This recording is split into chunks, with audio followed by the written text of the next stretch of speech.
icyubahiro.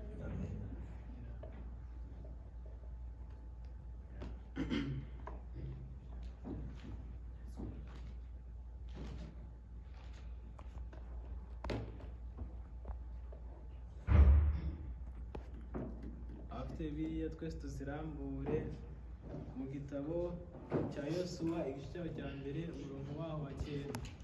Yosuwa igice cya mbere umurongo wa 9. Isomo badusomeye Yosuwa 1 umurongo wa 9. Bahageze tuza gusoma. Aratubwira ngo mbese sinjye ugutegetse, mbese sinjye ubigutegetse, nuko komera ushikame ntutinye kandi ntukuke umutima, kuko Uwiteka Imana yawe iri kumwe nawe aho uzajya hose. Amen. Sinumva nawe icyubahiro. Mureke dusenge. Data mwiza uri mu ijuru, habwa icyubahiro. Tugushimiye ko turi abana bawe. Tugiye kwiga ijambo ryawe byose nk'uko bishaka mu izina rya Yesu. Amen. Rero sinibine nivuga amazina ni Ghadi Nshimiyimana cyangwa se Nshimiyimana Ghadi. Nk'uko bakwenda ni Ghadi Nshimiyimana. Ikigisho tugiye kugana kiratubwira ngo igihangange kiri imbere yawe ntaho gihuye n'Imana ikuri inyuma. Izina ry'Imana n'icyubahiro.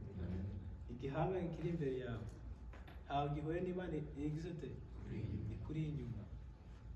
Si amagambo yumvikana, ntabwo ukeneye ubundi busobanuro pe. Nta busobanuro bundi bukenewe,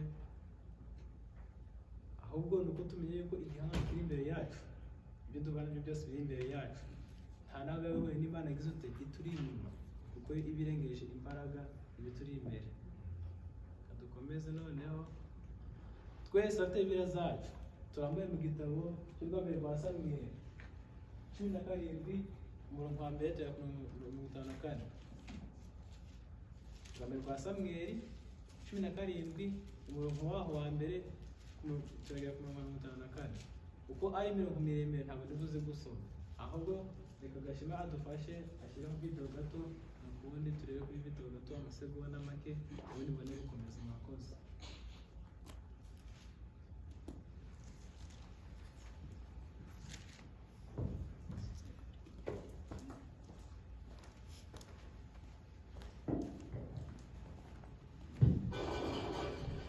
To secure the promised land, the Israelites must defeat the Philistines.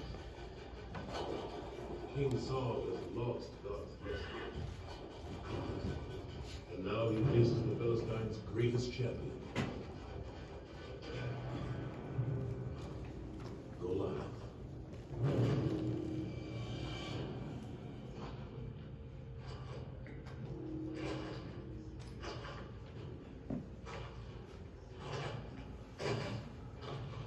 Will one of you fight me? Israelites, you win, and the Philistines will be your slaves. I win, and you will be our slaves. Someone must fight him! Not you, Jonathan. The warrior who defeats him will be a rich man! Not one man in Israel, not one of God's people.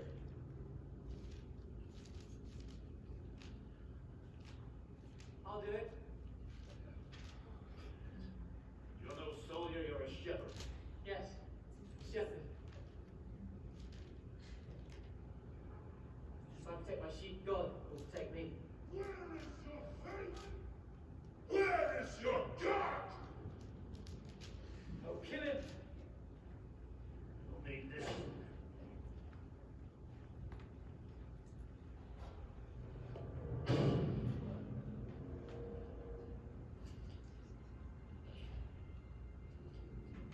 I'll be better without it.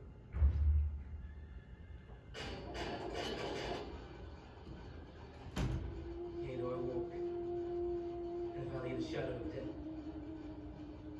I fear no evil. You are with me. Thy rod and staff, They comfort me. Anoint my head with oil. My cup overflows. Surely goodness and mercy shall follow me all the days of my life.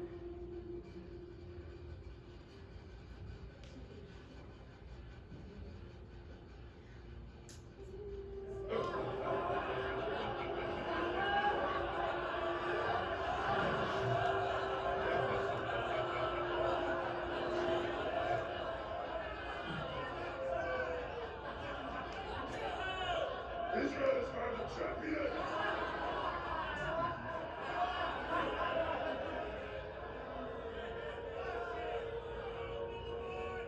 Don't waste my time, little boy. You're too young to die. I will fight you!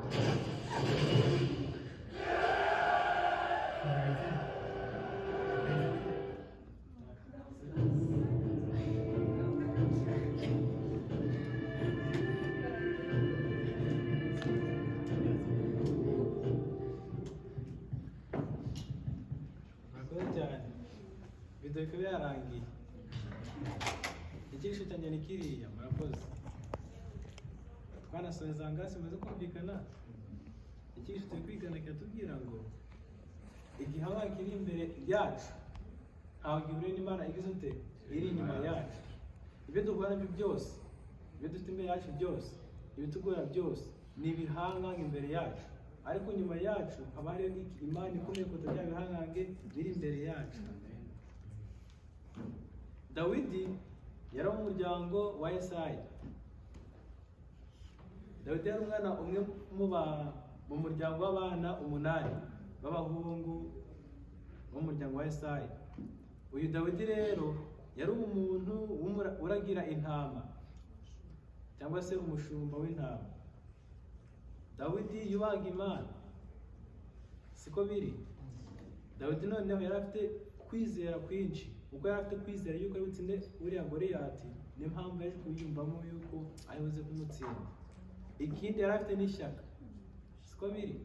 Hari igihe wumva yuko wizeye nta n'ishyaka ubifitemo, ukumva utanashaka kubikora, ariko yari afite ishyaka ry'uko atakwifuza ko ubwoko bw'Imana bwatererana. Tuza kwisoma aha ngaha. Iki gice rero cya 17 guhera ku murongo wa mbere tugera ku 54, byose ibyo tumaze kureba cyane cyane ibyo bikubiyemo, ariko irani ncamake yafiteho. Kature ku murongo waho wa 36 bafite ibiri 36 dusome twese. Aravuga ngo nuko ubwo umugaragu wawe yishe intare n'idubu, Umufilisitiya utakebwe azapfa nk'imwe muri zo.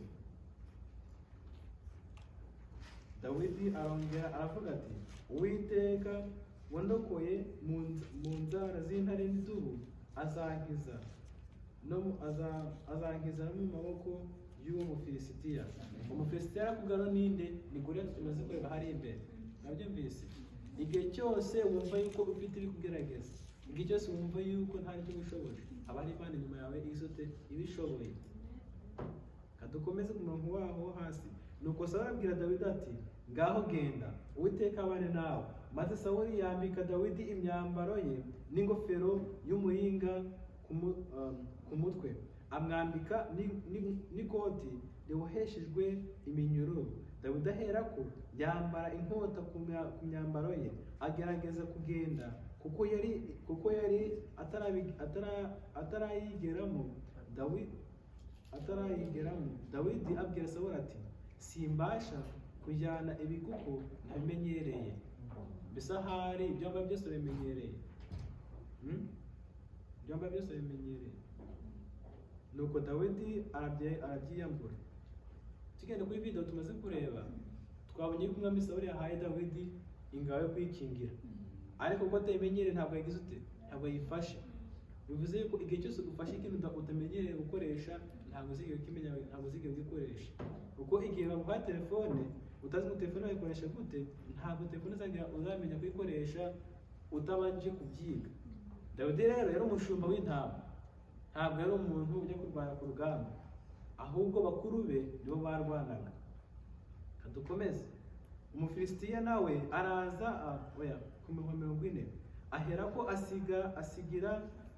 asingira inkoni arayitwaza, yitoraniriza amabuyenge 5 mu kagezi, ayashyira mu ruhago rw'imvumba y'abashumba yari afite, kandi yari afite umuhumetso mu ntoki. Nuko yegera Umufilisitiya. 41. Umufilisitiya nawe araza asatira Dawidi amutwaje ingabo amurangaje imbere. Umufilisitiya aza akebaguza abona Dawidi, aramusuzugura kuko yari umusore w'umugenda w'inzobe w'uburanga. Wenda nkurikije ibyo tumaze kureba, mwabonye uburyo yaje Dawidi n'uburyo yasohotse muri ziriya ngabo z'Abisirayeli, ageze hagati mu kibuga. Mwabonye n'uburyo baje kumuha inkwenene, mwabonye baje bavuga ngo kariya kagabo mbese nyine simbizi ibyo bari kuvuga, ariko nyine mbese ntabwo baramusuzuguye. Yaramuhembwe mbese kariya kagabo kuko kariya kana kangana kuriya niho hari handitse ngo mundebere champion w'Abisirayeli koko. Nuko nyine biba bitari kumvikana neza, ariko yamubwira ngo ngura niwe champion. Mbese nk'urugero usabamukira wenda indwanyambere wenda muri Amerika bandi bakina wenda WWE2 sibyo, bafashe ingana nka John Cena bakamujyana muri wenda akaba kurwana igihugu wenda cya Amerika. Mbese urabyumva nawe ari abakazi ntabwo nkanjye nakwiganza icyo bimwe kurwana uriya mugabo atera abantu bafite ibiro wenda amapawundi 300, ngiye mfite wenda mu ijana zingahe, ni uguteza n'akaboko kamwe ahari. So bishatse kuvuga yuko igihe cyose ubona ikintu uri kubona mu buryo bwawe uri kukibona, ubona yuko gifitiye ubushobozi, ariko umenye ko gifite agaciro, ariko ukigerageje. So igihe cyose rero uriya mugabo yarakona uriya Dawidi ari kuza imbere ye, yabonyeho ibintu byoroshye, yumva yuko nawe koko ari gufata agatakuraho. Mwabonye yuko yakuyemo n'ingofero yari yambaye mu mutwe, nabyo birakomeza kubibona ahangaha. Ariko yamusuzuguye agira naho ukora imyambaro y'indwayo yo kurwana, urumva akabona yuko nawe wa muntu nawe nta nicyo mbese amaze imbere ye, ari guta akuraho nyine niko biri. 42. Umufilisitiya akebaguza abona Dawidi, aramusuzugura kuko yari umusore w'umugenda w'inzobe w'uburanga. 43.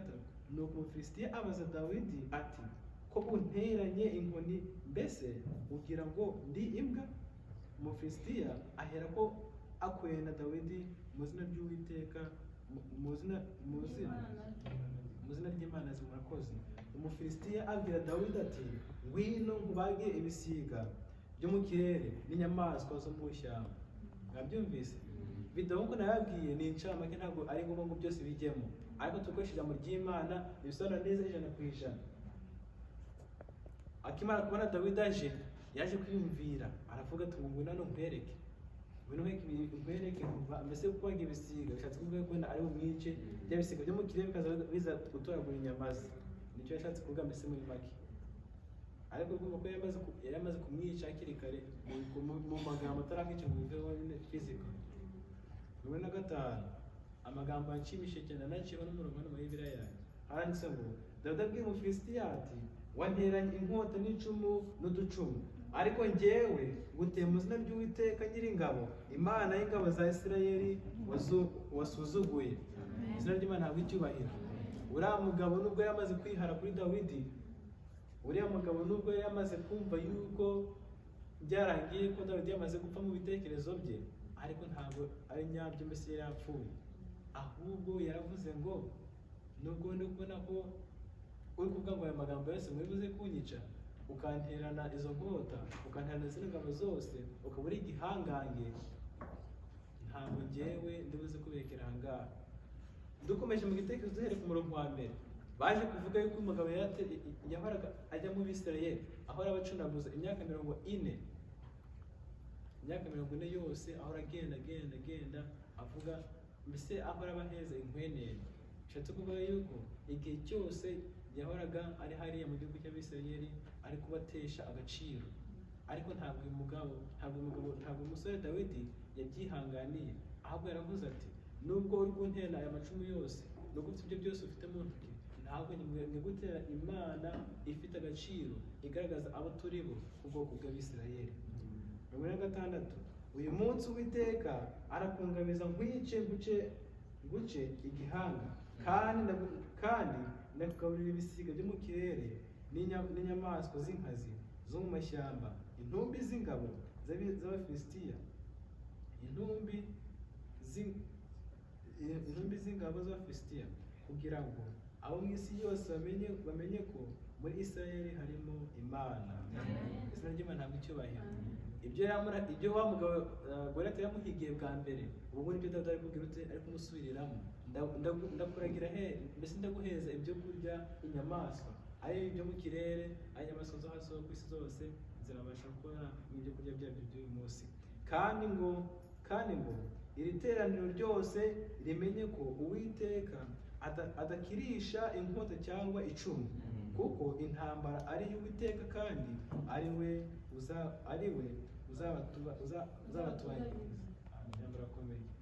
uzabatugabiza. Izina ry'Imana w'icyubahiro. Ntabwo intambara yose ari iki, ntabwo ari inkota gusa. Ntubyumvishe? Nose kano kanya kw'imigabo n'uyu bavuganira hariya, yarasi intambara se, ahubwo bakurwana physically, bagukubitana, akora n'intambara. Ahubwo ahangaha intambara ni y'Imana, niba kubwo bwabo ujya ku rugamba, kugira ngo ijambo ry'Imana rihagaragarire, kugira ngo umuntu nyawe nangwa se Imana nyayo ihagaragarire. Uyu Mufilisitiya ntabwo yabaga yari yakakebwe, mbese n'ubwoko butari ubwari bw'Imana, bari abanyamahanga. Ariko ahangaha Dawidi impamvu yaje ahagana iryo shyaka, ni uko yumvise yuko izina ry'Imana ritatukwa, ni uko yumvise yuko ubwoko bw'Imana butatukwa. Ikibazo mfite muri kano kanya, mbese ahari weho ibyo ukora byose, ibyo dukora byose buri munsi bitukisha izina ryawe n'iry'Imana. Ikibazo umuntu wese yabuze gutekereza. Uyu muhungu ko yaje gutekereza akavuga ati muri se dufitemo Imana ikomeye, ntabwo ari bwemere yuko izina ryayo ritukwa. Ahari ko yaje kugira ishyaka ryo kumva yuko afite ubushobozi bwo kuba yakora ikintu runaka, yuko yishe intare akica idubu, weho wishe iki? Ufite mbese iryo shyaka ryo kumva yuko wakora ikintu runaka ugikorera Imana? Mu kibazo icyo kibazo. Uyu mugabo rero igihe amaze kubona Dawidi aje imbere ye afite umuhumetso mu ntoki ndetse n'ibuye, yabonye amusuzuguye, abona yuko nta ari akagabo mbese gasanzwe, akuramo ingofero, bishatse kuvuga ko yamusuzuguye, mbese n'ibikoresho byo kurwanisha yari amaze kubita ku ruhande. Mbese ahari ikibazo mfite, Satani yaje kureba weho ibirishyira ku ruhande ngo yitwaza, ko tuzi ko ariyo ingabo idukingira buri gihe cyose, aho Satani aduteye tukaza tumukinga. Mbese ahari weho yaguteye cyangwa se yateye, Bibiliya tuyishyira mu nzira cyangwa tuyishyira ku ruhande tukagenda gusa? Ikibazo kibaze ubundi ushaka igisubizo. Nuko Umufilisitiya ava aho yari ari, aza guhura na Dawidi. Dawidi ahuta yiruka yerekeye ingabo zabo ngo ahure n'Umufilisitiya. Dawidi akabakaba mu mvumba ye, akuramo ibuye ararirekera arikocora Umufilisitiya mu ruhanga ririgitamo, yikubita hasi yubamye. Ntabwo twabonye kuri video ko byinjiyemo, ariko nyine uriya ni umuntu ntabwo ari ngombwa ko bigaragara, ariko hano Bibiliya ntibyivugira. Yamukubise ibuye rigira ute, ririnjira mu mubiri. Nabona ntabwo nshaka no kubibona, ariko ushatse kuvuga ko mbese narabyumva birakomeye. Uko niko Dawidi uko niko Dawidi yahangije Umufilisitiya ibuye ry'umuhumetso, aramumenesha, aramwica, kandi nta nkota Dawidi yari yitwaje. Izina ry'Imana ntabwo icyubahiro. Ntabwo aho ujya hose ujya kurwana ntabwo ngo witwaze intwaro. intwaro ni kuvuga ntabwo intwaro ziri physical, ni intwaro mbese ziri intwaro ziri physical. Igihe ugeze kurwana ahantu ntabwo ari ngombwa twazi ibintu byinshi bigaragaza yuko ufite izo mbaraga, ntabwo ari ngombwa kugaragaza ibyo ufite byose utabifite n'ubushobozi.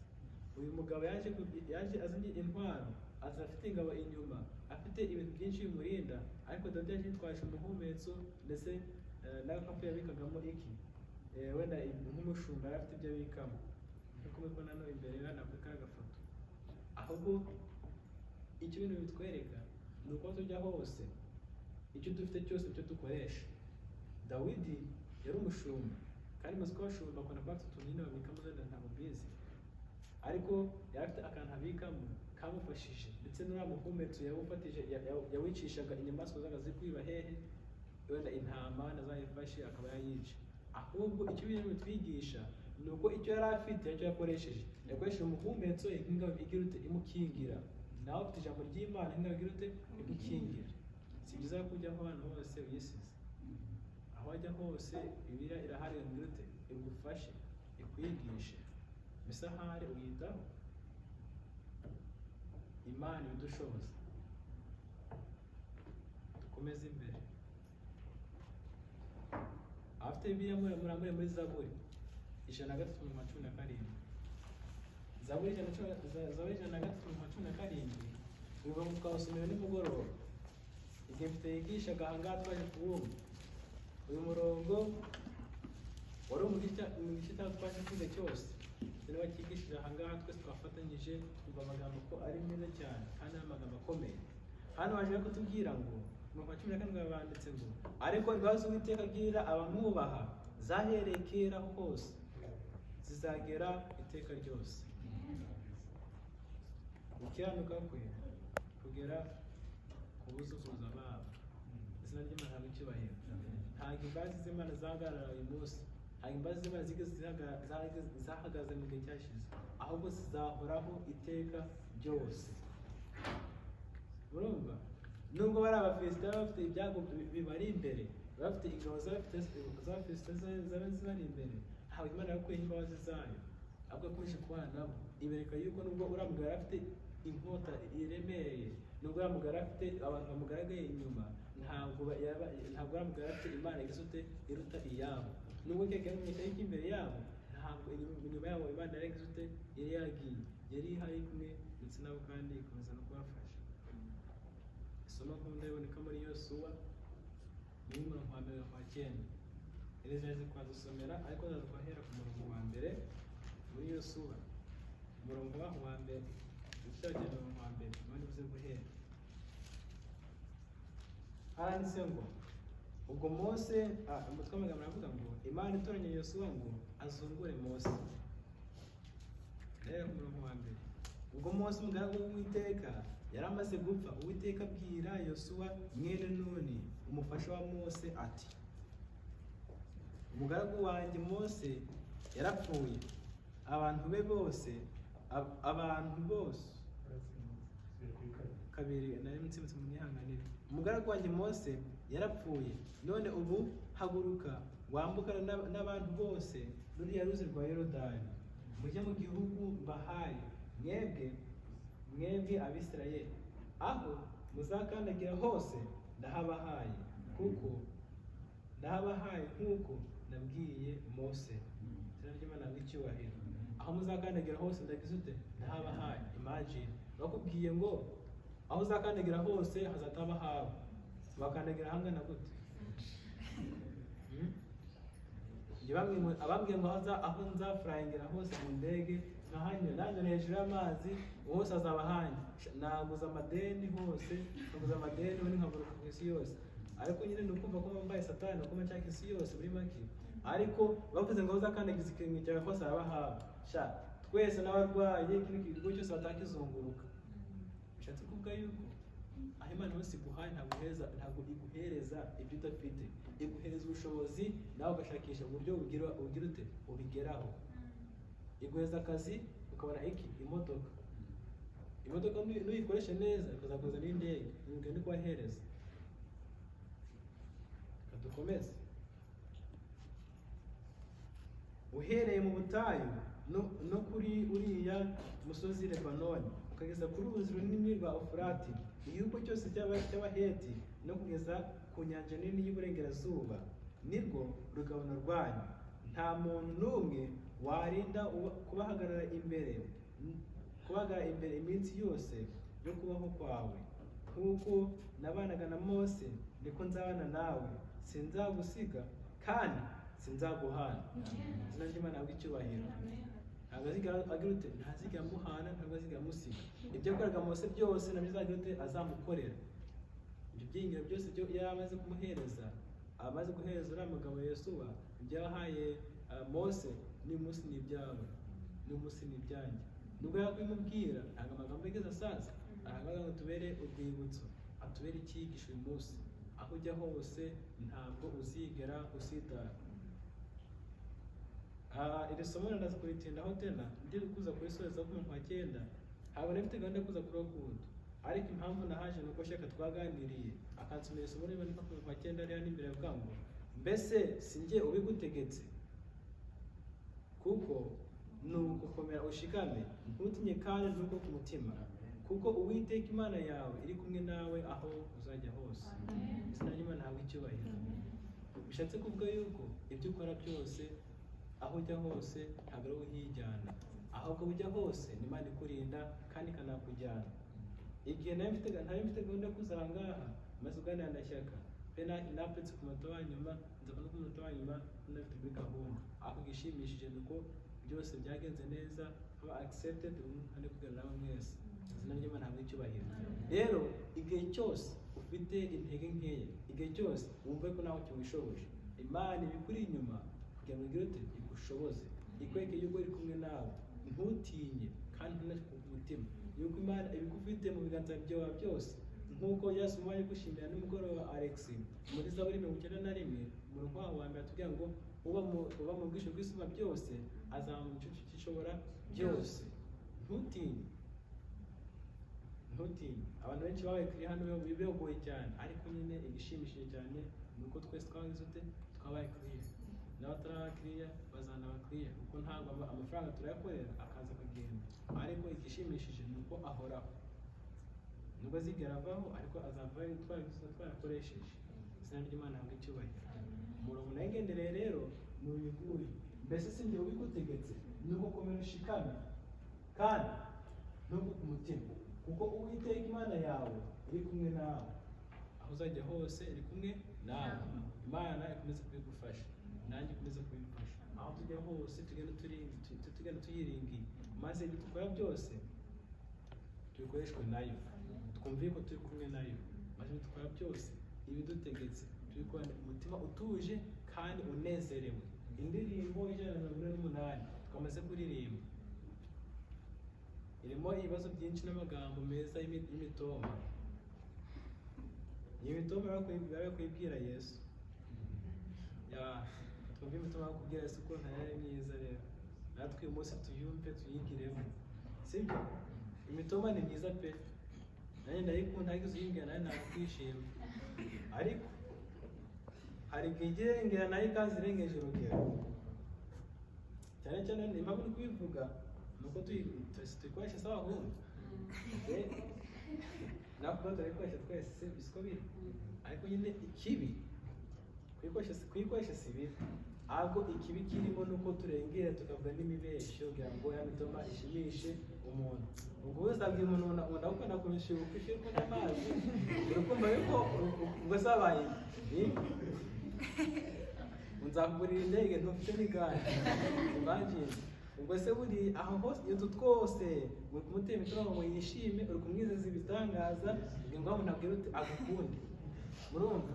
Cyo tubigenda dushyire muri gaciro, tuvuge ibintu biriho. Murumva?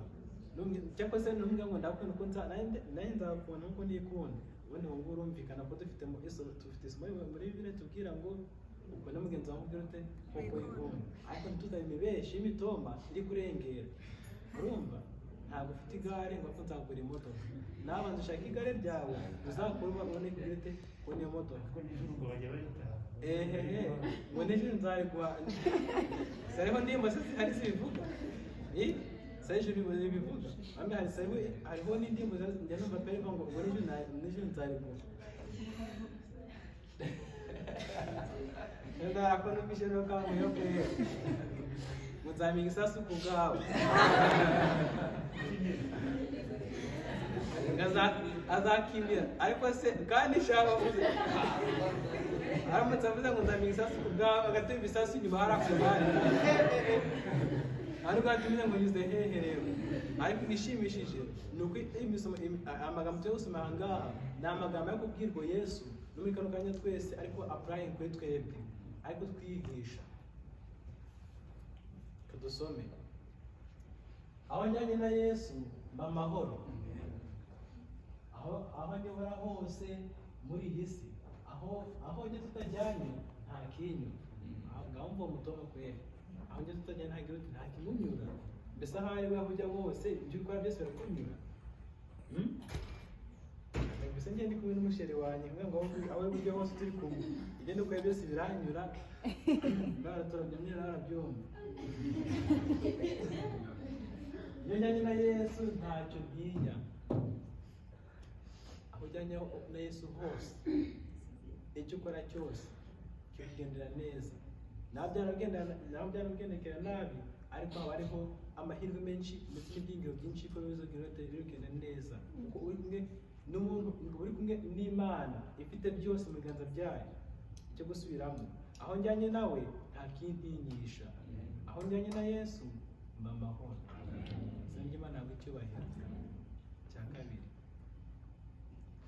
aho njyanye na Yesu sinigunga uko urambona hagaze kwesa muri inyuma ariko bigamwa kiri imbere nka Goliath hari imbere agataba ngo ubuzima bwanjye burarangiye ariko ntabimenye ko Yesu agirutse amuri inyuma aho ujya hose rero ibyo ubana byo byose nuko bitinye kuko niko bikomeye Yesu agirutse ari inyuma yawe agufashe ukuboko agukomeje nk'ingabo igukingira izina ry'Imana n'icyubahiro aho njye na Yesu sinigunga nubwo izindi nshuti zampemukira nubwo nayoba nubwo nyobora mu nzira iruhije aho njye na Yesu zanezerwa amen abyumvise ariko naho mvuye imitoma nashaka kuzabwira abandi ariko nyine uvuge ko atari wayiyandikiye ahubwo yaturutse hehe muri Bibiliya ahubwo yaturutse hehe mu ijambo ry'Imana igitabo cya gatatu gisoza njyanye na Yesu sintinya urupfu niyo guswe n'umwijima w'icyago nziko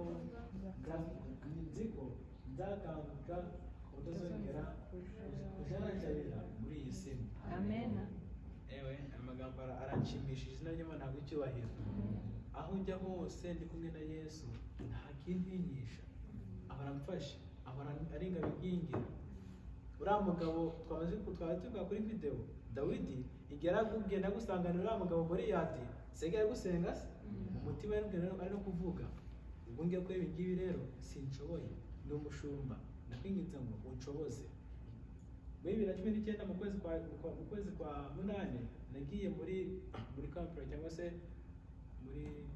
nagiye mu ngano y'abajiya yabereye muri Oshkosh mbese n'abajiya bose ku isi yose y'abantu benshi cyane igitekerezo cyangwa se insanganyamatsiko yari ihari ni kino gitekerezo cya Dawidi ndetse na Goliath yari yitwa ngo chosen cyangwa se uwatoranijwe uriya Dawidi yari yatoranijwe pe siko biri ingabo z'Abisirayeli zari abantu benshi cyane ariko bari bavuze ngo umuntu wiyemera yumva yuko yaza kunesha vayo hano tubigaragaze nuntsinda aba bantu uri kubera inyuma yanjye barababera abagaragu ningutsinda namwe mwese barabera iki abagaragu ariko ibihumbi byari birahagaze hariya nta n'umwe wigeze ashyira hejuru ariko wari uzanye bakuru be ibyo kurya waje gutara amakuru akohereza ababyeyi be niba mvuze ngo ndabishobora bisa hari weho ushoboye iki ushoboye iki bisa hari njyewe nshoboye iki hari icyo nakora bagenzi banyu hari icyo ngaragaza yuko mfitemo ishyaka mbese aho ujya hose uri kumwe na Yesu ku buryo byakora byose abigushimira cyangwa se yuko byagira abandi akamaro muri kano kanya tubyibaze tubitekerezeho turebe yuko ibyo dukora byose bishimishije Imana kuko ntabwo twabyishoboza nta nubwo tubifite n'ubushobozi gusa icyo tuzi ni uko dufite ubudushoboza uturi inyuma kandi adufashe iki akaboko nkuko uriya muntu niko si Yesu urakono ikiganyo cya mbese cy'uko ateye agufashe ko uriya wamwishikuza numwishikuza rero ukagenda akaza gukora ntugaruke azakureka nabyo mbese kandi twumvise yuko aho tujyana na Yesu hose tuba turi amahoro nta kidutinyisha tutureze mu mutima niba ushaka kunezerwa mu mutima rero ntukazigere kuri Yesu kandi Yesu y'ubushobozi igitabo nkunda hano bita ubutumwa ku basore umusore wese uranga ndakimwifuriza igitabo kivuga amadolari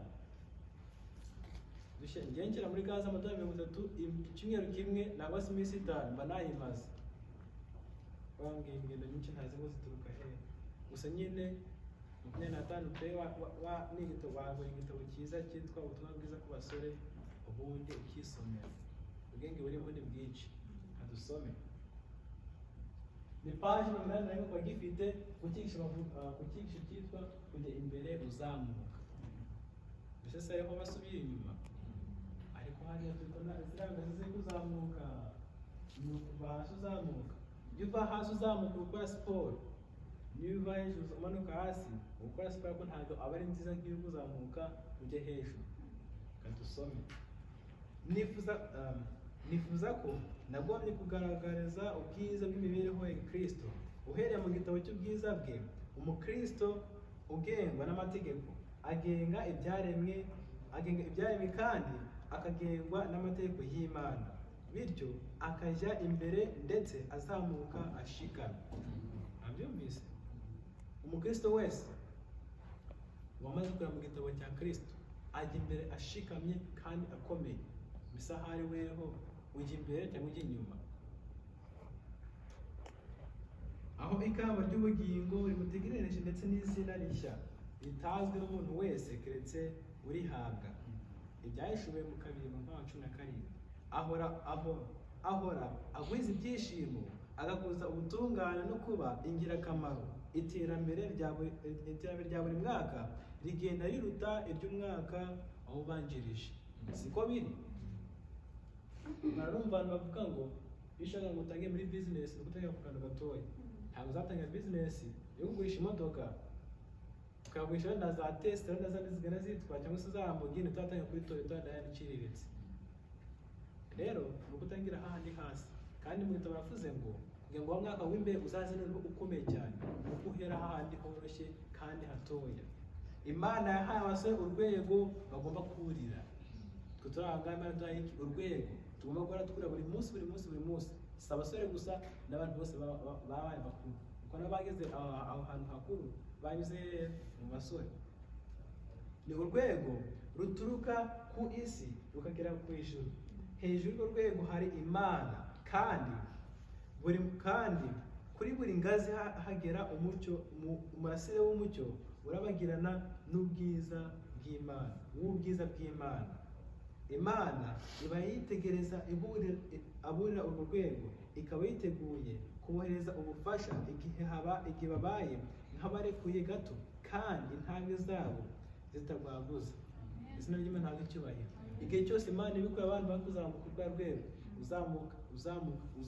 uzamuka Imana iba yitegereza abandi bose bari gucika intege niba ufashe gato ikaba yaguheza ingabo igukingira ngo uzamuka buhoro ongera ntabwo Imana yifuza yuko usubira inyuma nk'uko tubisanga mu gitabo cy'ubwakwe rwa Petero 3:9 Imana ntabwo itinda isezerano ryayo ahubwo irabiduheza naho byaratinda nta nubwo yifuza yuko hagira n'umwe ugira ute urimbuka ahubwo twese biduteraga ngo tugete twihane nabyumvise igihe cyose abana cya kintu kikuri imbere kigukomere cyane ntabwo Imana isigaye yumva yuko watsindwa ahubwo yumva yagutera imbaraga tuzi gusanga mu kino gitabo nihuta ni ukuri vuga amagambo yuzuye imbaraga ko nta muntu n'umwe wurira urwego yihanganye kandi adacogora utazashobora kwinjira mu rurembo rwo mu ijuru ni ukuri pe umuntu wese wurira azamuka afite imbaraga nyinshi azagera mu rurembo rwa hehe rwo mu ijuru Satani ashyira ibigeragezo byinshi imbere y'abasore, akina umukino ugamije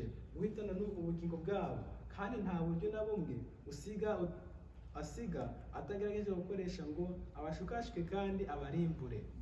Ariko Imana ntiyigera ibareka ngo barwane, nubwo umushukanyi atabafashije. Bafite ubufasha, ufite ubushobozi bwose. Satani nubwo ahora adushyira ibintu imbere yacu, akaba yumva yuko twatsindwa. Udufite iki? Umufasha uturusha, udufite umufasha ufite ubushobozi bwose. Amagambo nibuze gusorezaho, wa wundi wabaye muri iyi si yambaye ubusa, yambaye kamere y'umuntu, maze agatsinda Satani, uwo arusha umwanzi waba ubushobozi buhebuje. Uwo niwe urwanya ikigeragezo cyose kiza ku basore muri iki gihe. Ni mukuru wabo kandi abitaho, akabagirira impuhwe zimbitse. Wa wundi waje muri iyi si niyo mukuru wacu, kandi akaturwanira ibigeragezo byose biri imbere yacu. Ntahuga kubitaho, kandi igihe bagerageza kumunezeza biramushimisha. Abyumvise? Abasore igihe cyose bagerageza gushimisha Imana, irabishimira cyane kandi ikabahereza n'umugisha. Amagambo uzi gusoza atubwira ngo mu mbaraga za Kristo abasore bashobora kwihanganira ibibarushya nk'abasirikare beza b'umusaraba. Baramutse bakomejwe n'ububasha bwe, babashishwa kugera ku rwego ruhanitse rukwiriye bashyizwe imbere yabo. Izina ry'Imana ntabwo icyubahiro. Igihe abasore bafite imbaraga, igihe abasore bishimiye Imana, igihe abasore bumva yuko ari bo bonyine bishoboje, ntacyo bazigera bageraho. Ahubwo icyo uzumva yuko Imana iri kumwe nabo, ahubwo izakomeza kubana nabo mu byo bakora byose.